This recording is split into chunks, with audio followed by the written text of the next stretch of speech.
Coabitou Adão com Eva, e esta gerou 2 filhos. Primeiro, um filho chamado Caim. Segundo filho chamado Abel. Isso foi semana passada. A Bíblia diz que aí vai a continuidade, que Caim matou Abel. Depois que Caim mata Abel, Deus se apresenta a Caim, e Deus começa a conversar com Caim, e Deus pergunta para Caim: o que fizeste com o teu irmão? E ele diz o quê? Sou eu que tenho que cuidar do meu irmão? Sei lá, eu dele. E Deus diz assim: o sangue do teu irmão está clamando da terra. E aí a Bíblia continua falando do casamento de Caim. A Bíblia vai falando dos textos, mas você não ouve mais a Bíblia falando ali que Deus se apresentava ao homem. E Deus fala com Caim. E Deus, depois do suicídio, do assassinato, do homicídio, Deus se afasta. E a Bíblia começa no capítulo 5 falando sobre os descendentes de Adão. E Deus não tinha mais falado. Depois que Deus fala com Caim, Deus não fala mais. Deus cala. E você não vai precisar fazer essa conta agora, porque eu já fiz. E a Bíblia no capítulo 5 começa dizendo assim: esse é o livro da genealogia de Adão.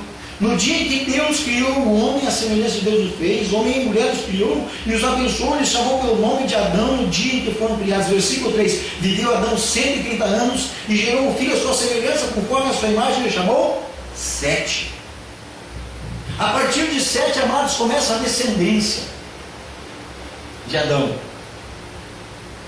E quando a Bíblia diz aqui sobre Adão, que ele viveu 135 anos, gerou Sete, e aí vai dizendo, porque diz assim no versículo 6, Sete viveu 105 anos e gerou Enos. Depois lá no versículo 9 diz, Enos viveu 90 anos e gerou Cainã. Depois no versículo 12 diz, Cainã viveu 70 anos e gerou Mahalalel.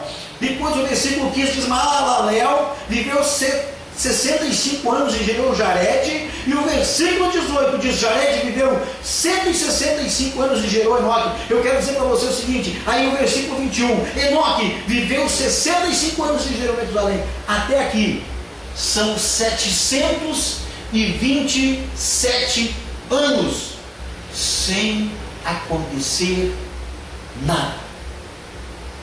A Bíblia não diz que aconteceu nada. Amados, nós precisamos entender esse homem chamado Enoque. Esse homem chamado Enoque não é como nós, que podemos olhar para trás e ver Jesus. Esse homem chamado Enoque não é como ali o povo, os fariseus, os judeus, que diziam assim para os nossos patriarcas, Abraão, Isaac e Jacó. Enoque não é como eles, que podiam dizer assim, olha, nós soubemos que lá no passado Noé construiu uma arca e salvou o povo. Enoque não sabia dessas coisas, porque não tinha história mais. Não tinha história.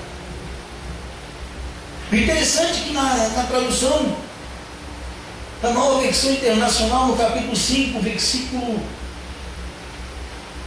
21, se não me engano, diz assim, aos 65 Enoque gerou Metusalém. Depois que gerou Metusalém, Enoque andou com Deus 300 anos. Na Nova Versão Internacional ela dá uma mais fácil um pouquinho de entender, no versículo 21, do que nessa outra versão que eu tinha lido antes. Essa outra versão diz assim, Enoque viveu 65 anos e gerou Metusalém, e andou Enoque com Deus. Amados, eu entendo o seguinte, que quando Enoque gerou Metusalém, teve algo que aconteceu na vida de Enoque. Alguma coisa aconteceu.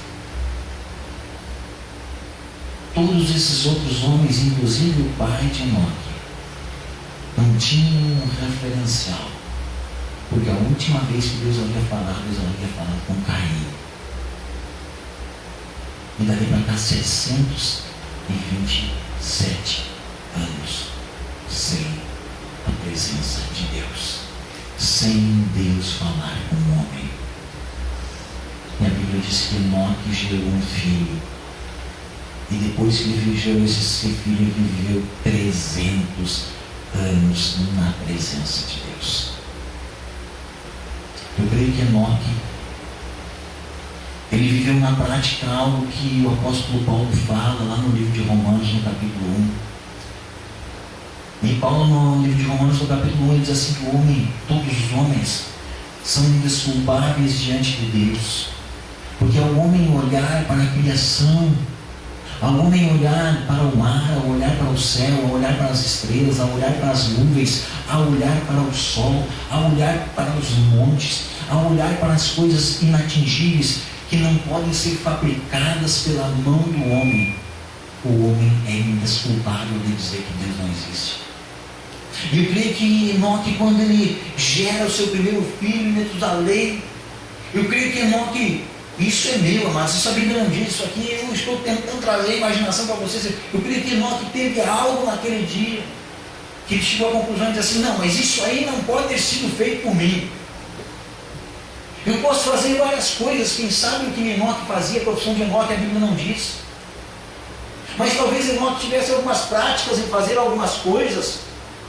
E Enoque talvez tivesse alguma habilidade em fazer algumas coisas bem. Mas quando ele gera um filho chamado Metusalém, eu creio que talvez Enoque tenha olhado para aquele filho e visto aquele versículo que Paulo escreve lá em Romanos, vivo na vida dele.